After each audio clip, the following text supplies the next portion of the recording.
বন্ধুরা, আজকে এই আনন্দবাজার পত্রিকাতে একটা নিউজ দেখলাম।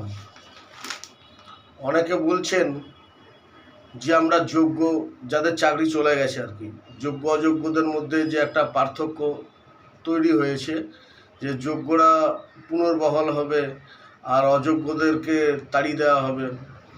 তো আমি একটা জিনিস বুঝতে পারছি না, এখানে বিচারটা কিভাবে হবে।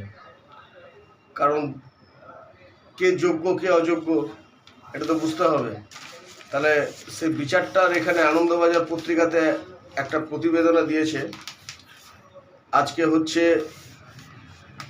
8 তারিখ।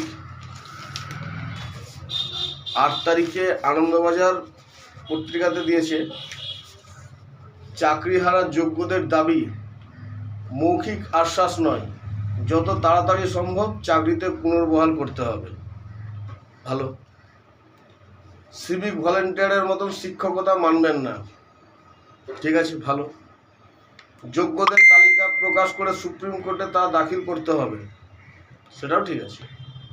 স্কুলে যাবেন, তবে নতুন করে পরীক্ষায় বসতে পারবেন না। এটা কেমন একটা ভাবাচ্ছে আমাকে, যে যিনি যোগ্য, যারা যোগ্য তারা এটা কি করে বলতে পারে, কি করে একটা পরীক্ষাকে ভয় খাচ্ছে। স্কুলে যাবেন, তবে নতুন করে পরীক্ষায় বসতে পারবেন না। এটা আপনারা ভাবুন না, এটা একটা কেমন একটা মনে হচ্ছে না যে একটা মানে অপদার্থ একটা ব্যর্থতা আর কি নিজের মধ্যে একটা প্রকাশ পাচ্ছে, যেটা কাউকে বলতে পারছে না। ঠিক আছে, মানে এই যদি পরীক্ষা নিয়ে নেয়, যদি আমি পাস না করি, যদি আমি ফেল হয়ে যাই, এরকম একটা ঘটনা মনে হচ্ছে না আপনাদের? তাহলে এরা বলছে আমরা যোগ্য, যথাযথ মুখ্যমন্ত্রীকে প্রেসার ক্রিয়েট করছেন।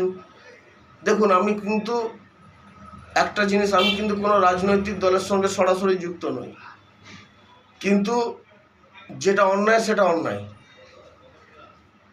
তো তিনি, শিক্ষকরা বলছেন আমরা যোগ্য, অথচ বলছেন যে আমরা পরীক্ষায় বসতে পারবো না।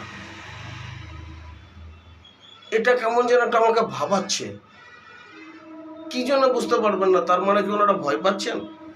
ওনাদের ভেতরে যা আছে